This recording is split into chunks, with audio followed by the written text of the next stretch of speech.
We are now live. Well, thank you for having a listen to this Hey, week's episode of Secure Insights with NDK Cyber. Excited to be joined by Alan from Randao. Alan, good to have hi. you on. Hey, yeah, I'm Allan. It's great to be here. Met James here at a networking event a few weeks back, and we really hit it off and excited to be on the podcast. Great to have you. Great to have you. So much to unpack in what I deem is a pretty interesting space and has been pretty hot for a little while now. But just before we jump into all of that, are you okay to give us a brief, I guess, overview of your background and what's got you to doing what you're doing now? Yeah, so myself, I'm a computer scientist by education. I went through my master's degree at a small university in Virginia. Then after that, I went into FinTech for a while. And during my master's degree, I was doing a lot of very interesting research in the blockchain tech area surrounding something of a replacement for email recovery, but instead of email recovery, it's social recovery in the blockchain ecosystem. And out of that research, I just had a deep interest in all this blockchain tech and using cryptographic protocols and economic incentivization protocols to make very interesting things happen online. And so I worked in fintech for a while, and that was good experience to learn how some of the big players are developing their applications, what kind of tools they're using, what kind of processes they're doing, the agile workflow, everything like that. But fintech wasn't like really satisfying my intellectual curiosity as much as I'd like it to be. And, I just kind of started doing a few things, my friends kind of on the side to just try to build something, try to build our own company. And we tried a whole bunch of ideas that didn't work for like 2 years of ideas that were just awful. And then around 1 year ago, we had this idea to build a random number generator. And that kind of came out of the problem that we wanted to build a game at one point. And in building a game, we found out that you couldn't utilize randomness on most any blockchain. And if you can't utilize randomness, you can't have things like, you know, randomized loot boxes or randomized critical strike chances where it kind of shows up in gaming, but also shows up in just about every other industry somewhere. You think of like randomized drug trials, randomized juror selection, randomized TSA selection, lotteries, casinos. It's everywhere. Randomness is just utilized through every industry, and blockchain tech is positioning itself to be the new version of the internet, the upgrade of all of our IT infrastructure. And so if blockchain's our new IT infrastructure, but it can't flip a coin, it can't generate randomness, it was kind of just like, wait a minute, we're missing something here. And that's where we got our initial idea to build an online decentralized random number generator to service blockchain smart contract environments.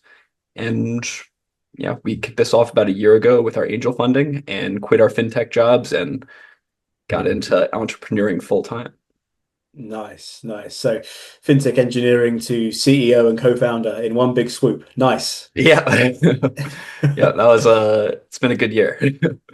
It sounds it, and we're going to get into much more of that in a moment. So, I guess just to frame it up very quickly, you mentioned there around blockchain is going to become, replace our IT infrastructure, replace our internet and things. So, keeping it at a high level for my sake more than anyone else, I'm sure that everybody listening has heard, the phrases of blockchain and is somewhat familiar with what it is, what it does. But Mhm. what is blockchain in essence?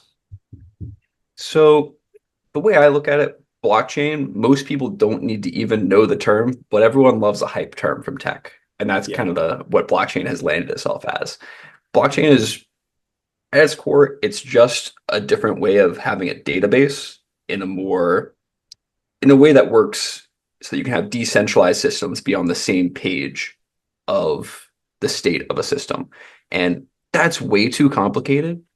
The only thing you really need to know for like the end user is blockchain tech is blockchain tech doesn't have downtime in the same way that a cloud environment can have downtime. And that's the major benefit. You see like AWS, Cloudflare, they all have gone down over the past month, and that impacted the whole internet basically because much of the internet runs on those two services. And when they have downtime, the whole internet has downtime. Whereas blockchain based services implement what we call segregation of protocol and service. So instead of saying, hi, I'm the service, I'm Cloudflare, and I offer my service, the same thing being the entity offering the service and the service itself. Whereas blockchain services are decentralized in that there's a protocol for getting a service from a number of providers, but you can get that same service from any of these providers under one common interface. And that what allows us to have no downtime. Like Bitcoin has been running for, I think, 17 years at this point with 0 days of downtime, 0 seconds of downtime, because it's offering a protocol, not a service. Mm. So Then, with that in mind, so I was going to just jump in there. yeah, Sorry. So it seems to have this sort of no downtime, which is huge, of course. But I'm guessing there's a lot of misconceptions around what blockchain is, and maybe a bit of nervousness around it, perhaps. there's definitely a misconception that blockchain is crypto, not the Yes. same thing.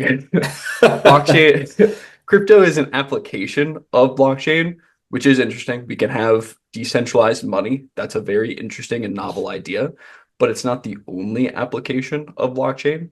You consider money on the internet to be an application, but also there's lots of different applications on the internet at the moment. There's video games. You can buy tickets to Taylor Swift. You can uh, buy tons of different things, but it's not all financial related. Things like video games, your healthcare data, your all types of data can be stored on the internet, and blockchain has a new novel way of doing so that in various industries provides extreme benefits. In the example of, let's say, the healthcare industry, I don't know if you ever got one of these, James, but a letter in the mail that says, "Hey, I'm your healthcare company, and I lost Mm. all of your data. All your data, it's gone." And I know that makes you feel like great, right? You're like, Yeah. I really Just wanted to see that in my mail. all of my most personal, intimate data is just Oh gone, yeah, man. Where's it yeah. It's gone? No one knows. yeah, Yeah, yeah. it's everyone. It's public on the internet now. It's over. But the reason that happens is because a big healthcare company gathers up your data, my data, everyone else that is a customer of them's data, and basically creates a big old target in the cloud of this massive pool of data where if one hacker gets in, they get so much data that's worth something. Whereas your individual data or my individual data alone weren't worth all that much. Probably not worth a hacker's time to go after it. And that's where blockchain can come in and say, instead of making a giant pool of data, we can decentralize that out where each person stores their own data and owns their own data, which basically makes it like my individual data, no hacker cares. No one really needs to know just my heart rate. That would be weird. I'm a computer man. And but when you put it all together, put hundreds and thousands of people's data together, now it's valuable. Got you. So there's that aspect to it. But doesn't blockchain provide like an air of transparency as well? Like it was once described to me as think of it like a spreadsheet Yeah. that everybody can check, but no one can kind of manipulate or secretly edit anywhere. Yep. And that's another one of the great benefits that I'm glad you touched on is the trustless and transparent and verifiable aspects of blockchain. I noticed that these often get lost a bit on the end user, and the end user doesn't think about them as much. But if you say no downtime, people really like that one because that's Mm. kind of huge. And trustless transparent is very useful in terms of security and being able to own your own data and not have it be manipulated by others. So, I mean, also, let's take the example of finance. When you own something, when you have some money in the bank, Mhm. it's more like the bank is holding some money, it's theirs, but they've got some of it that they say you can have because they Got you. have Yeah. full control over it. And that's why we get horrible APY on our bank accounts usually. It's 0.25 when you could go put it into a bond to get 5%. And that's exactly what the bank does and then takes the difference. But in blockchain tech and crypto is where we get into crypto is you actually own your own dollars. You don't say, hey, the bank owns these dollars and I get access to them. You own them and you have access to them and you can do anything you want with them. And that means you can generate, that full 5% yield, even up to 10% with exceptional stable coin yield protocols these days. And that ability to own your own money and do what you will with your own money in a trustless, transparent, and fault tolerant way is kind of unmatched. Mm. It does seem to be so, but I guess there's just been these systems in there for a long time, and without getting too Oh yeah. political with it, it's just you're trying to sort of shift an oil tanker, I suppose. Yeah. It's definitely a the world doesn't move overnight, but there are kind of cultural changes that, people can decide what type of services they want to interact with. Yeah, understood. Understood. So I guess then zeroing in on where Randao Mhm. comes in and yourselves. So you mentioned it Yeah. earlier that if we were to move to this blockchain centric approach, there's not anything out there that looks at the randomness piece. And when you said that immediately, my Mhm. brain went to kind of your video game world. But you're Yeah. right. There's plenty of other examples. Let's get into some of those for Yeah. a moment. The ticket Yeah. I mean allocation, the jury duty. Yeah, I mean the video game world is my favorite because I come from a computer video game background a lot. So I mean there's things like critical strike chances. You can't have that without a random number determining do you get a critical strike chance or not. And there's loot boxes, which I don't know. You ever play a game like CS:GO or League of Legends, one of the horrible toxic games?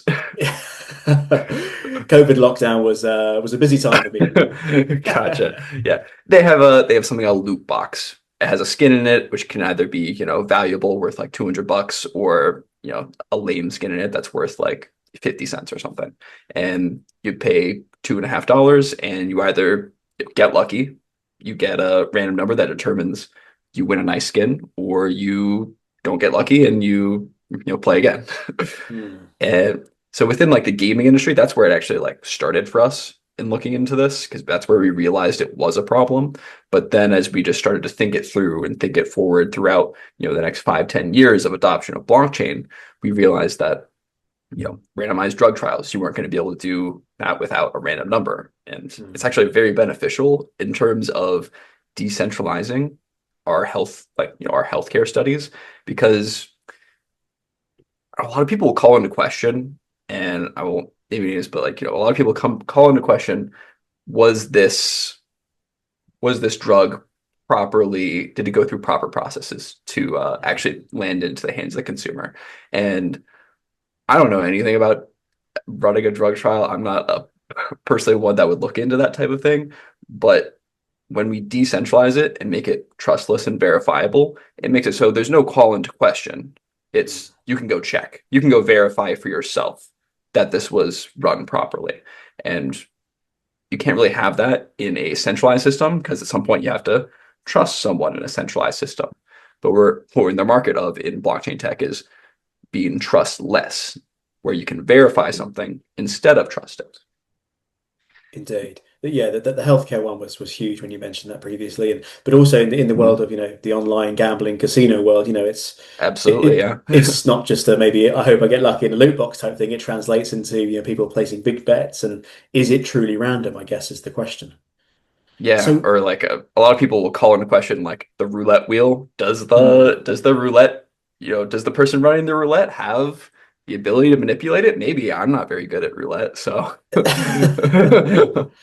But I guess that's a fair point, isn't it? Because if, like, just taking that casino example, if you're live in a casino, you can see the mechanical wheel turning, and you'd like to think that's not fixed. But online or something, you just have oh, no way of oh yeah, knowing. And no way, yeah.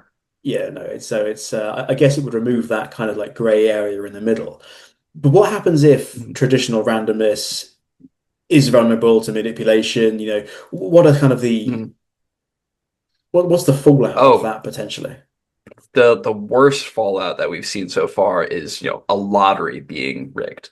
And Mm, that happened in Ohio, it happened in I believe Wyoming and Colorado as well. It was like their tri-state lottery, and the security admin of all people, the security admin who was in control of, how do we generate this random number? Basically, they had a small computer, just like a laptop that was air gapped in a small room, and every once in a while for the lottery, they would go in and roll the numbers, but they would also do like, the security admin was also in charge of the maintenance of that laptop. He was in there. He's like, okay, let me just update the time.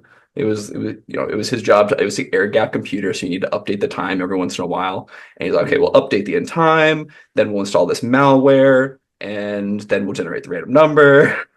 And he ended up Wow. just ensuring that I think like four of his friends all won the lottery. It was like his like 1 to 2 connection friends. And then this all came out in like 2015 that he was just just running the game. Wow. I mean, talk about quite close to home. Yeah. So this would, what Randall's developing here, that would kind of eliminate that problem Yeah, immediately that's overnight. no longer a problem because anyone can, join the protocol and verify for themselves that it is indeed random. They can make sure it themselves. So if you wanted to play lottery, you would probably also join the protocol or at least know someone who is a part that you do trust, and Mhm. that would, allow you to make a decision that you don't have to worry about, is the security admin rigging this whole scenario? Is this even a fair game? It's the type of stuff you see in films or, or some Oh sort of like yeah. deep dark Netflix series that doesn't actually sort of happen. But that's wild. So Yeah, with all that in mind, then, so these problems that can happen with the way we currently do it, blockchain is there as potentially what we're moving towards here. But and you may be in a sort of different echo chamber to myself, but maybe in sort of the more mainstream absolutely. world, it doesn't seem to be overly talked about. It doesn't. It seems to be maybe Mhm. underrated. This whole topic of randomness in the blockchain. It's it's totally like it's a developer problem. And a lot of developers have like run into this. Like if you ask most developers these days and say, "Hey, could you make a lottery on the blockchain?" They'd probably say no. And that's part of what we're doing is re-educating that audience that, hey, yeah, you can make a lottery on the blockchain now because we have Randao, so you can build something that includes randomness. But I think back in 2018 or so, there was this lottery platform called FOMO 3D, and this was like early days of Ethereum. People hadn't realized that there were problems with randomness yet, and they tried to make a lottery based on insecure randomness, and all the money got completely rugged, not by the owners of the platform, but by someone who just realized they could manipulate the randomness. No one even knows who it was. It was just completely completely Wow. anonymous. How much was the loss, or how much money was? It was multiple millions. It's hard to say exactly how amount because they they understood that it had started after a certain point, but they weren't sure how many of the Ooh, lotteries were manipulated. It was in the multiple millions in 2018. wow. And but yet still we don't hear this topic brought up enough. Like, what? Why is that? Is it just that people? It's not a problem for now. It's a future problem. Or? It's a problem that people just kind of like they're put down. They're like, okay, we're not going to do lotteries for now. We're just going to wait until someone solves this. But it's a pretty difficult problem to solve, and we didn't. It was a big research topic over the past like 5 years, and Hmm. finally we've got a real solution that we can scale and actually make a real way to have a lottery or a video game, anything involving randomness on the blockchain. Nice. And so Randall's here to fix that, which is great. We seem to have a solution Yeah. here that's, gonna solve that problem. So I guess in relatively non-technical terms, and how does this work so the listeners can appreciate that and me as well, Mhm. Yeah. transparently. Yeah. So keep in mind the entire system here is open source and open to people to join and support the protocol because that's an important part of the decentralization and verifiability. Anyone needs to be able to participate so that they can ensure themselves that the final outcome is random. And we can run a simple example with just the two of us. And for purposes here, the protocol assumes that 100% of the providers here, and that would be you and me, are not colluding. So you promise not to collude with me, James? I promise. Okay. And I can verify that you're not colluding with me because I'm not colluding with you, and Cool. vice versa. So what we'll do is I'm going to come up with a random number in my head, and I've Mhm. got it, and you're going to come up with one in your head. You got one? All Cool. Yeah, I got one. I got one. right. And we're going to go 3, 2, 1, spit out the number. Ready? 3, 2, 1, 8. 14. Okay. So Okay. I said 8. I said 8. You said 14. We add that up. That's 22. And then we divide by 2, take the remainder, So that's zero.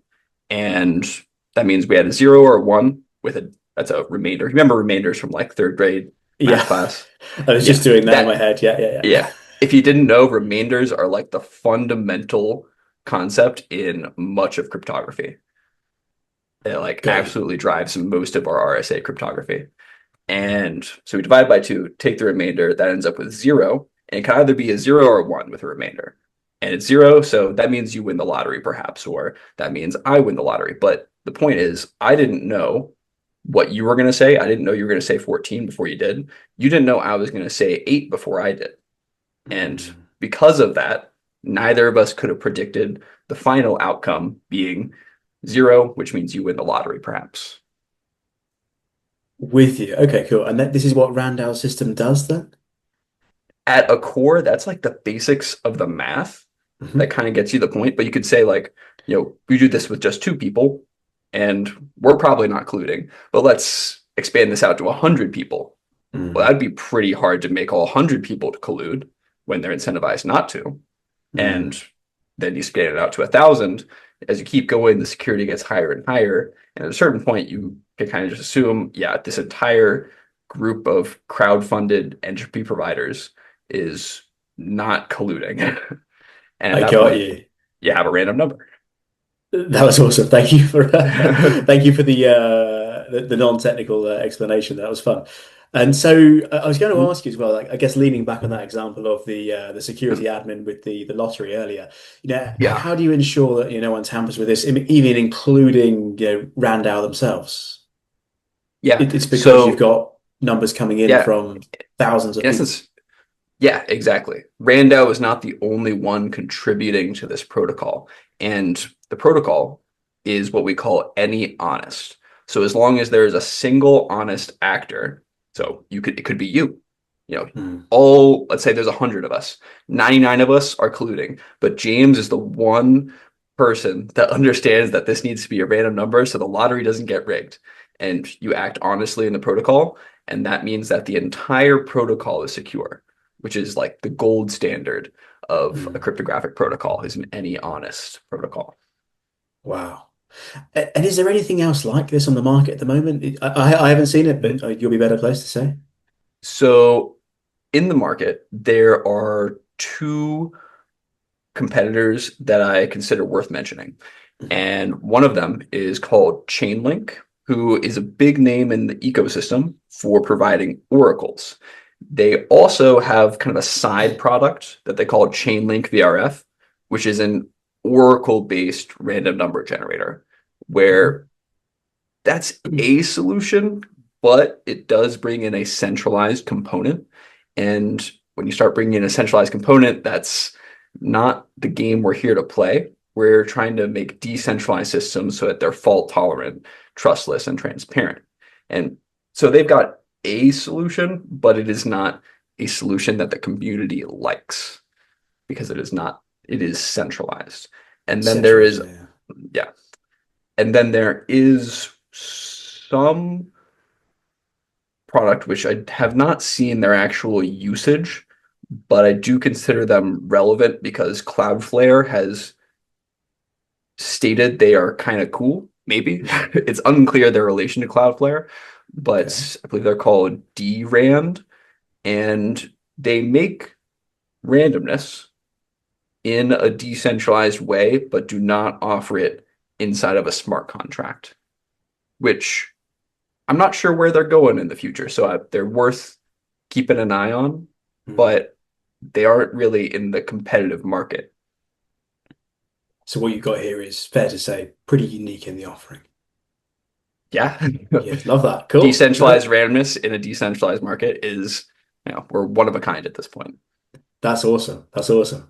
So which kind of like brings us on to our next point here. I was really keen to pick your brains on the whole Mhm. early stage and the funding side of the house. And I know this is Yeah. relatively new for yourself, and I know at the time of recording here, Mhm. nothing's been signed per se, so we'll keep it fairly high Yep. level. But what's Yep. that journey been like compared to sort of the nitty-gritty technical side of the house?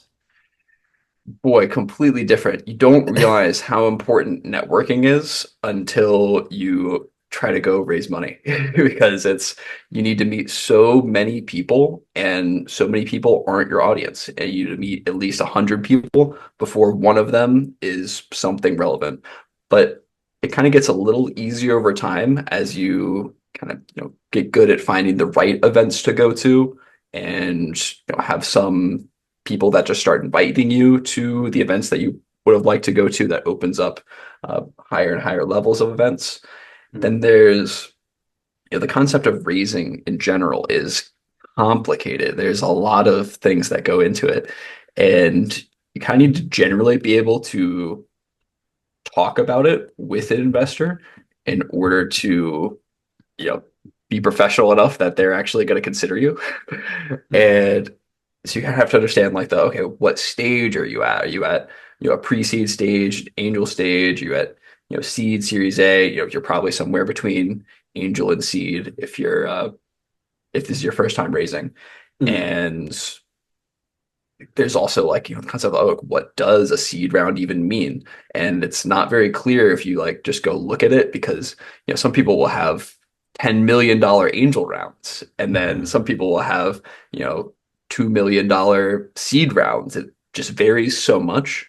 But mm, the major difference, and then some people have the Series A rounds. It's all kind of numbers that don't translate. There's no one gold standard, raise this much, raise that much for a different round.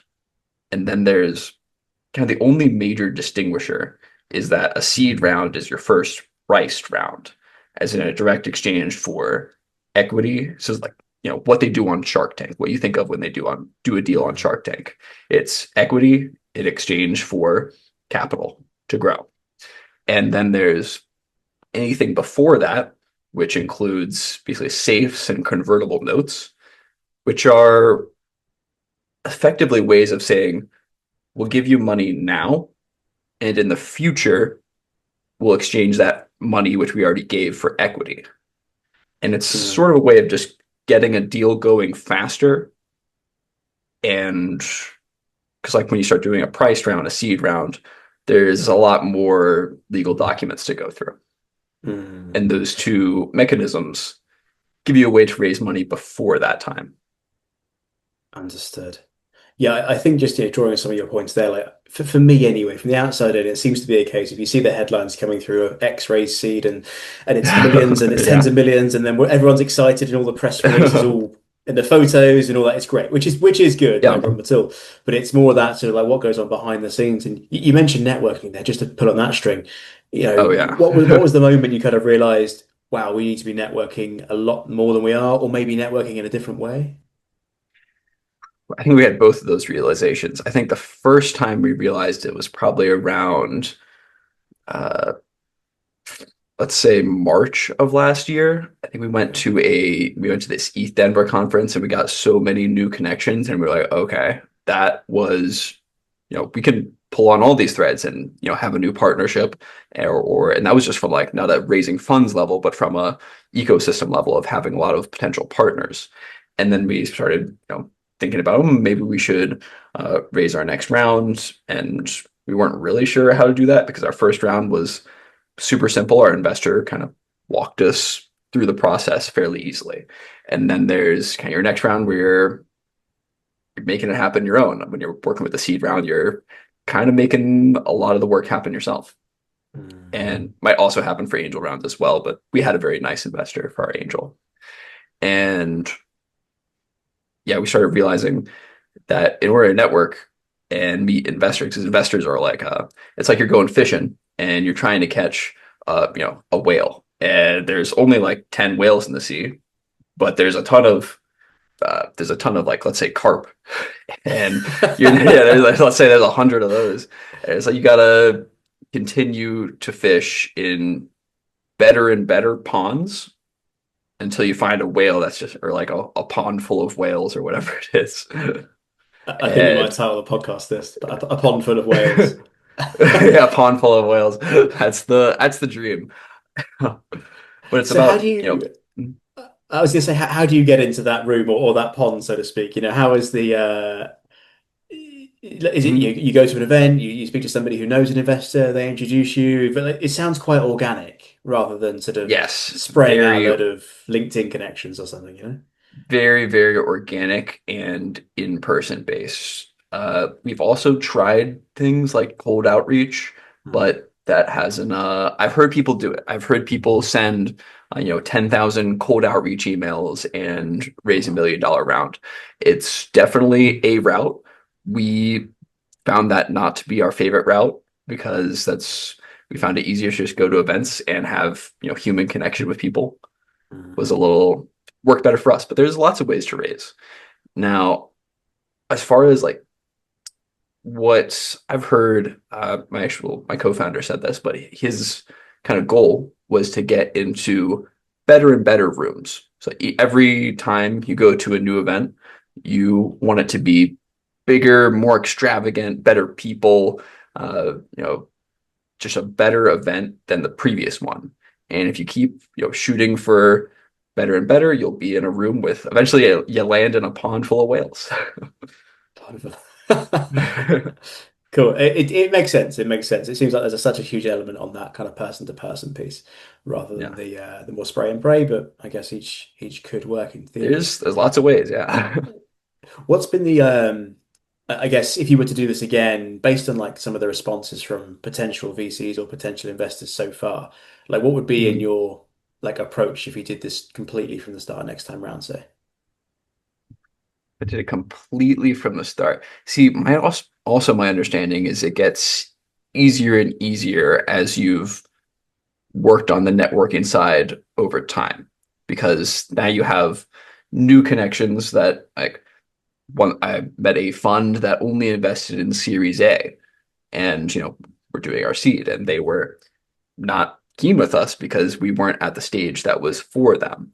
But when it comes time for Series A, I'll be able to reach out and say, Mm. we talked before already. We're already somewhat connected. You'll probably respond to my text at least and say, hey, I believe that we are now in a state where you guys would be interested.